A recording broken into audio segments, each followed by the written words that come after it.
Sometimes the kindest eyes are the ones you don't notice until life slows down enough to let you look back. For years I thought my world had grown small. A narrow street, a porch chair, and memories that flickered like old film. But one quiet evening changed everything. I realized someone had been watching, not out of curiosity, but out of care. He'd been seeing me, really seeing me, in ways I hadn't allowed anyone to for years. That realization, as gentle as it was, shook something awake inside me. Before I begin, tell me, where are you watching from tonight? I love to know the cities, the small towns, the quiet corners of the world where stories like this find their way. It makes me feel like we're sitting together, maybe with a cup of tea, sharing something real and human. Now, let me take you back to the beginning of it all. My name is Martha. I'm 79 years old, though most days I forget that number until my knees remind me. I live alone in a small brick house on the corner of Sycamore and Maple, a quiet street where the mail still comes on foot and neighbors still wave. I've been here for 40 years. My husband Harold passed 12 years ago, and after that, the house grew too quiet, the kind of quiet that hums like a secret you can't quite decipher. My world had shrunk down to small things: the morning paper, my garden, and the radio show I listened to religiously at 6 o'clock. It was a good life, but also a lonely one. I had learned how to fill silence without actually breaking it. Across the street lived Gabriel. He was 75, give or take, a retired mechanic who spent his mornings polishing an old truck that hadn't run since before I met him.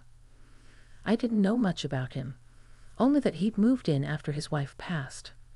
I'd see him sometimes through my kitchen window, a tall man, shoulders still straight, always wearing a cap and always tending to something. The truck, his fence, or the neighbor's broken mailbox. For years, our conversations never went beyond the polite "good morning" or "nice weather." He had the kind of presence that didn't demand attention but somehow filled a space anyway. It was early spring the day everything started to change. The magnolias were just beginning to bloom, and the air smelled of damp earth and rain. I was out in my yard trimming the rose bushes when I felt that odd sensation, the sense that someone was looking your way. I turned and saw Gabriel standing by his gate, watching quietly. When our eyes met, he didn't look away the way most people do when caught. He smiled, slow and genuine, and tipped his cap. "You're cutting them too soon," he called across the street. I laughed. "I've been cutting these roses since before you moved here, Gabriel. I think I know what I'm doing." "Maybe so," he said, "but they look better when you let them reach for the sun a little longer." He wasn't teasing. His tone was soft, careful, as if he wasn't correcting me but offering advice. That conversation lasted maybe a minute, but it stayed with me. I didn't know why. After that, he started waving more often. Not the quick wave people give from cars, but a small, deliberate one that said, "I see you. I'm glad you're here." Some evenings, I'd find him outside fixing something. His porch light, the gutter, a squeaky gate, and I'd end up chatting with him from across the road, our voices carrying in the cool air. One day, after a heavy rain, my old mailbox finally gave up. I found it leaning halfway into the street, its post split at the base. Before I could even fetch my tools, Gabriel was there, crossing the road with a hammer in one hand and a new post over his shoulder. "Don't argue," he said, smiling. "You'll only slow me down." He fixed it in less than an hour. When he was done, I'd brought him a cup of lemonade and a slice of the pie I had baked that morning. We sat on my porch while the air still smelled like wet leaves and rust. "Thank you," I said. "You didn't have to do that." He shrugged. "You would have done it for me if our places were switched."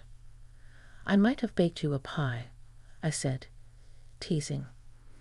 "Then I'll break more things if that's the reward," he said, and his laughter filled the space between us like sunlight. Over the next few weeks, our small talks turned into longer ones. He'd stop by in the evenings, sometimes bringing small things: a jar of honey from the local market, a book he thought I'd like, once even a small plant, he said, looked lonely on the shelf. But what struck me most wasn't what he did. It was how he looked at things. When I spoke, he didn't glance away or rush to fill silence. He listened, really listened, as if each word I said carried a weight he wanted to understand. One evening, as we sat watching the sunset from my porch, I told him about Harold, about the quiet after he was gone, about the ache that never fully left. I don't know why I opened up. Maybe it was the fading light, maybe the warmth of his presence, maybe just the way he waited, patient, unafraid of sorrow. I miss him every day, I said, but sometimes I wonder if what I miss most is being seen. You know, really seen, not as someone's wife, not as a widow, just as me. Gabriel nodded slowly. I know exactly what you mean. Then he said something I didn't expect. Martha, I've been watching you for years. Not in a way that would scare you, he said, smiling a little at my raised eyebrow, but in the way you watch something you admire and hope it never disappears. I see how you care for your garden, how you talk to your cat, how you sit by the window every evening just before the news comes on. You look like peace, and that's rare. I didn't know what to say. My heart did something it hadn't done in years. It stuttered, but not from fear, from recognition. You notice too much, I managed to say. Maybe, he said, but you notice too little about yourself. That night, after he left, I sat on the porch long after the stars came out. I couldn't shake his words. I realized that while I'd been living inside my small world, Gabriel had been quietly making sure it didn't crumble. The times he'd shoveled my sidewalk after snowstorms before I woke up, the packages left neatly on my steps, the newspaper placed closer to my door when my knees started aching. I had thought the world was simply being kind. I hadn't realized it was him. For the first time in a long while, I didn't feel invisible. Days passed, and our friendship deepened in small, steady ways. He'd bring his chair over sometimes, and we'd sit outside together, saying very little. Sometimes silence speaks louder than words ever could. But one evening, one that started like any other, changed everything again. I'd been feeling off that day, a little dizzy, a little distant. When Gabriel came by, he noticed right away. You're pale, he said, his voice filled with quiet concern. I'm fine, I lied. Sit down, he said gently. Please. He brought me water, stayed beside me until I felt steady again. I could see the worry in his eyes, but also something deeper, the kind of care that's born not of obligation, but of affection that's been growing silently, patiently, like a tree whose roots you don't see until they've already taken hold. As he helped me inside, his hand brushed mine, a small thing, but it felt like a story in itself. I caught his gaze, and for a long moment neither of us spoke. It wasn't romantic, not in the way people expect when they hear stories like this. It was human, gentle. Two souls quietly acknowledging that they'd found something rare, a connection that didn't need naming to be real. That night, as I lay in bed, I realized that Gabriel hadn't just been watching kindly. He'd been waiting kindly, waiting for me to see that life wasn't over just because the world had grown quiet. What happened next, what I learned about him, and what he finally told me, would change how I understood kindness forever. And that, I suppose, is where the second part of this story begins. The morning after that dizzy spell, I woke to birds working the eaves like they were on a union schedule. The house felt less hollow, as if someone had quietly rearranged its air while I slept. I made tea, then laughed at myself and brewed coffee too, because Gabriel always swears coffee convinces a day to behave. I set both mugs on the table and caught my reflection in the window, the same old face, yes, but with a brightness around the eyes I hadn't seen in a while, like a light switched on in a back room. Before 10 there was a knock, not the urgent kind, but the patient, two-tap hello that has become his signature. He stood on the porch with a paper sack, and that cap tilted just so. "I come with provisions," he said, as if he were a supply ship and I a small island. "What did you bring, Captain?" "Bananas, because every wise household needs them. Yogurt, because the weather suggests respect. And a stubborn insistence that you let me drive you to your doctor if the dizziness returns." I opened the door wider. "The bananas can come in. The stubbornness may have to wait its turn." He grinned and set the bag on the counter. "I can live with being third." We stood in the kitchen with the comfortable awareness of people who have decided not to narrate everything. He noticed the second mug and raised an eyebrow. "Are we negotiating beverage peace?" "I'm hedging my bets," I said. "Tea for the soul, coffee for the knees." We drank both, alternating gulps, and it felt like a small joke shared with the morning. He asked if I'd slept. I admitted I had, like a child who'd been summed to without realizing it. He didn't press. He never does. "I've been thinking about what you said last night," I told him. "About waiting kindly." He leaned against the counter. No swagger, just the honest posture of a man giving his back a break. I wasn't sure if I'd said too much. "You said exactly enough," I answered, and watched relief loosen his shoulders by half an inch. We decided on a walk, slow as laundry day, down to the corner where the magnolias decide whether spring is worth the trouble. The air had that just laundered scent, like the sky had followed my lead and put its house in order. Gabriel kept his pace matched to mine without making a show of it. At the end of the block, we paused by the little free library, a wooden box painted by neighborhood kids in bright crooked stars. "There's a book in here with your name on it," he said, opening the door the way you open a promise. Inside sat a thin collection of poems, the spine weathered soft. On the title page, in neat pencil, was written, "For whoever needs a few words that do not require hurrying." I ran my finger under the sentence and felt foolish for getting emotional at the work of a stranger. He saw that too and let me have my feeling without commentary, which I'm learning is a gift more precious than opinion. We spent the afternoon in our usual way, tasks pretending to be appointments. He fixed the little hook on my back screen that always insisted on catching my sleeve. I snipped herbs for soup and thought about how easy company becomes when the person in your kitchen understands the choreography of domestic mercy. In the evening he walked me to the porch, and before he turned to cross the street, he said my name once, just the name, and left it in the air like a bookmark. I didn't know you could feel steadied by 4 letters until then.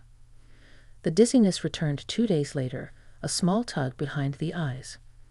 I sat down at the kitchen table, breathed, took a sip of water, and before I could talk myself out of asking, I called him.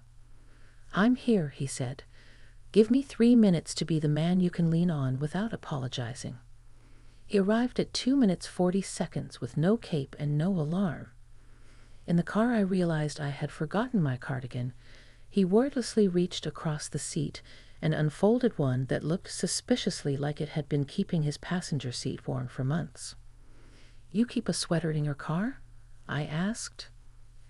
"2," he said. "One for me, one for the person I hope shows up."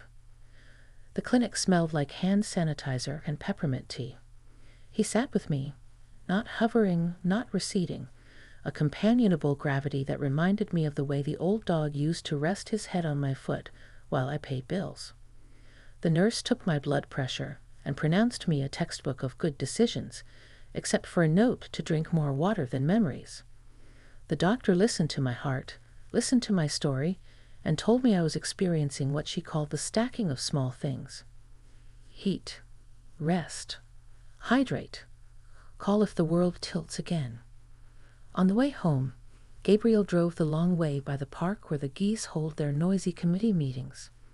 He didn't say "you're all right now," which I would have bristled at. He said, "Can I ask permission to worry for you, just a little, when the weather turns or when the mailbox leans?" I looked out at the pond where the wind made a pattern I couldn't name. "You can ask," I said, smiling, and I'll answer by handing you a hammer or telling you to sit down and let me worry for you instead."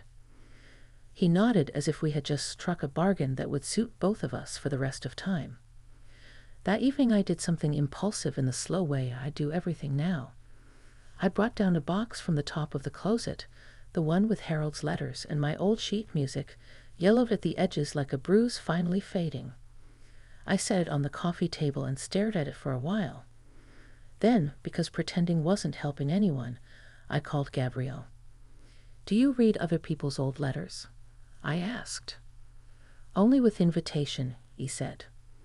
"I'm inviting you," I said, "and I'm making stew, which is an invitation of its own."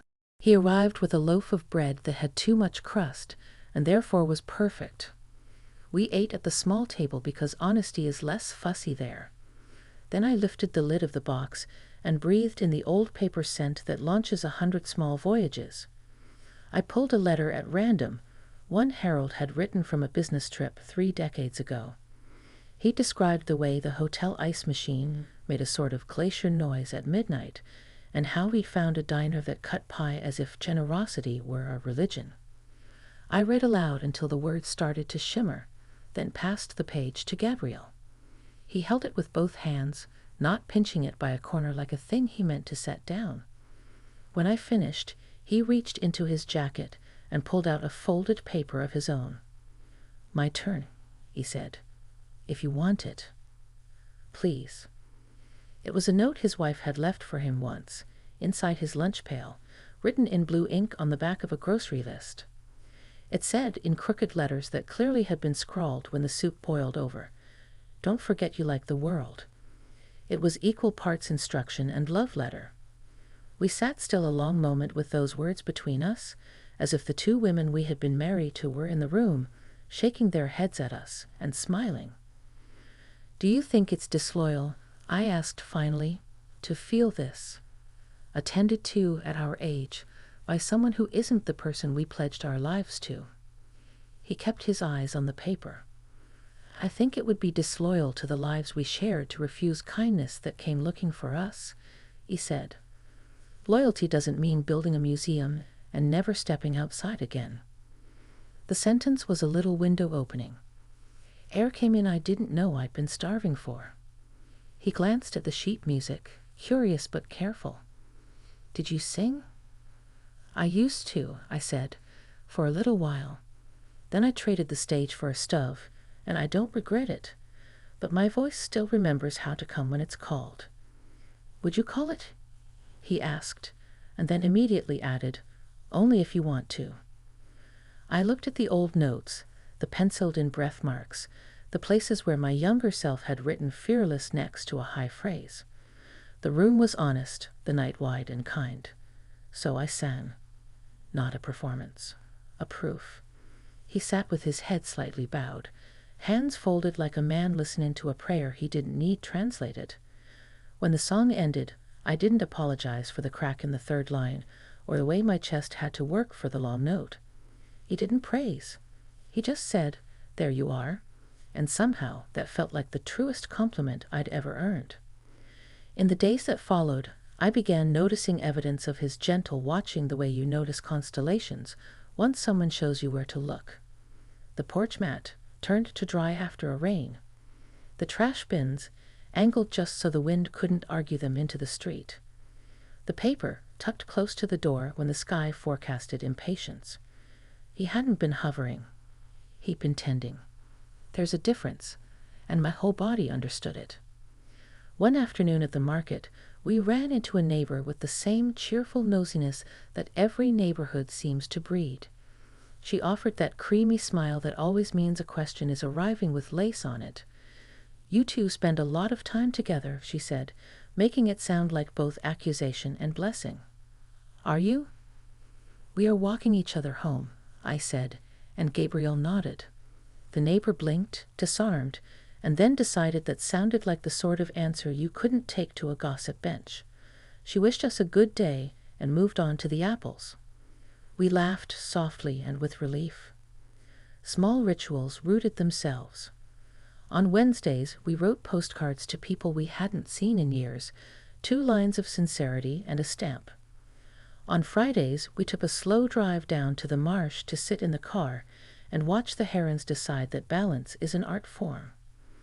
On Sundays, we brought our chairs to the edge of our lawns and had what we called stoop church, 15 minutes of naming one thing we were grateful for and one thing we were done pretending about. He said he was done pretending he could fix every squeak in the world. I said I was done pretending I required no help to reach the top shelf. We both laughed the kind of laugh that mends thin spots. Then came the storm they'd been warning us about, a late summer tantrum that rattled the trees like dice in a cup. Rain pushed itself against the windows with an agenda. The power left again, loyal to its history. I lit candles. He arrived with a lantern and a thermos. We sat in the living room listening to the house remember how to be useful without electricity. Somewhere around the second cup of coffee, he said the thing that would become our hinge. "Martha, may I tell you something that will sound like a confession but isn't?" he asked. "If you don't, the room will ask you to come back later," I said. "I don't see as well at night as I used to," he said quietly. "Macular degeneration early. Nothing dramatic. I can drive in the day if I'm careful. But at night, the world blurs at the edges." When I said I'd been watching kindly, I meant it partly with my eyes and partly with all the other ways eyes exist. I listen for your radio at 6. I look for the porch light. I notice whether your curtains open at 9. If I don't hear or see those rituals, I give it a little time, and then I find a reason to come by. I didn't want you to think I was doing anything you didn't invite, but I also don't want you to think I would stop noticing if the porch light burned out. Tears came without my permission, which is just as well because permission is not always the currency of tears at our age. I reached across the small space and touched his sleeve. "Thank you for telling me," I said. "Thank you for the kind of watching that doesn't want to own. And may I tell you something in return?" "Please." "I thought I had to become so self-sufficient that I disappeared," I said. "Harold's absence made me into a lighthouse with no ships, blinking just to prove I worked. I am learning I can be a house again, with windows and chairs and light in the good rooms. You don't make me small. You make the house bigger." He took that in like warmth, slow and thorough. "Then we will keep the lights on for each other," he said. "Different rooms, same street." The wind sighed a little, as if the storm had heard and agreed to move along. We sat a while longer, the candle flame steady and brave. When it guttered low, he stood. "Dance with me for 30 seconds," he asked, tentative as a man at a school gym. "At 79? I said. "At 75, he corrected and smiled. We didn't leave the rug. We didn't make a show of it. We just stood and swayed gently in the sort of embrace that doesn't have to be named to be understood. My cheek fit against his shoulder the way soft things learn to fit, without instructions. When the lantern flickered and the radio on the counter tried to remember how to be a radio again, we let go with the dignity of people who have not stolen anything from anyone, least of all from their own hearts. The power returned in the early morning hours, shyly, like a child returning to the table after a sulk. I woke to the refrigerator humming its apology. Outside, the street wore that washed look I love, as if every curve had gone back to school. Gabriel texted a single word, "Coffee?" I sent back too. On porch. We sat with our mugs, watching the sun rehearse its entrance. He cleared his throat and said, "I've been thinking. The problem with the words watching and kindly is that one can make the other feel uneasy." "I understand," I said, "but I've learned something. Watching without asking is a kind of taking. Watching with asking is a kind of giving. You've always asked." "Then may I ask one more thing?" He ventured. "Would you like to come with me to the Via Fili dance on Saturday? No requirements. We can leave after one song if the room is too loud for our bones." I laughed, not because the idea was funny, but because delight sometimes borrows laughter's face. "I haven't been to a dance in 20 years. "Then the floor owes you some interest," he said. We went. The hall smelled like wood polish and stories you tell only once. Couples moved in a gentle parade under soft lights. We sat first, measuring the room, our feet learning the geography. When the band played a slow number, he stood and offered his hand with a kind of courtesy that has nothing to prove. We danced small, the way rivers do when they remember where their banks are. Consent felt like a whisper we both heard and answered. For one clean minute, time minded its manners. After that, the days arranged themselves in a new, workable way. We kept our houses and our routines. We also kept a space between us that belonged to both of us, the length of a porch, the margin of a prayer. I stopped apologizing for being interesting. He stopped pretending he wasn't still learning. We told the truth about little aches and the big reliefs. We watched, yes, but we did so with permission, and that turned watching into care. A month later, I noticed a small plaque on the bench underneath the sycamore at the end of our street. It read, "Rest here if you've tried your best today." No one claimed it. When I asked around, the city said it appeared overnight, and they saw no reason to remove a kindness that cost them nothing. I recognized the hand that had brushed the brass clean. I didn't say a word. Some gifts prefer folklore to credit. I suppose you could say nothing dramatic happened. We did not elope. We did not make the evening news. We made a life hand-sewn with simple stitches. A jar opened for the other. A light switched on across the street 5 minutes longer than necessary. A voice that says your name like a place you can return to even in a storm. And yet to me, that is the dramatic part. At 79, I learned that being seen is not a spotlight. It is a lamp set at the right height for conversation. If you ask what I didn't realize, it is this. My neighbor had been watching so kindly because he believed I was worth knowing in the quiet. He waited as long as it took for me to believe it too. The unexpected part was not his care. It was my consent to being known, to being helped, to being asked to dance on a floor that forgives hesitation. Now at dusk, when I sit on the porch and the radio finds the hour, I look across the street and see his porch light wink on. I lift my hand. He lifts his. We don't always cross the road. We don't have to. Sometimes the kindest thing you can do is keep your chair warm and your eyes open, ready to wave the other person home. And when the night deepens and the old house sighs, I write a line or two on a card I keep by the lamp. Today I was not invisible. Today I let someone notice. Today I said yes to 30 seconds of a song. It's a ledger of ordinary bravery, and the arithmetic never ceases to surprise me. I suppose that's the ending, if you need one. But really, it's a beginning that doesn't mind its age. The magnolias will bloom again, stubborn as hope. The herons will stalk their reflections like poets with bills. The Via Fildiu band will tune up and look for people willing to sway without excuses. And on sycamore and maple, 2 porches will keep their lights a little longer than the meter suggests is reasonable, because somewhere between them is a street-long conversation that taught 2 people how to be kind and how to be seen without asking the world to hush.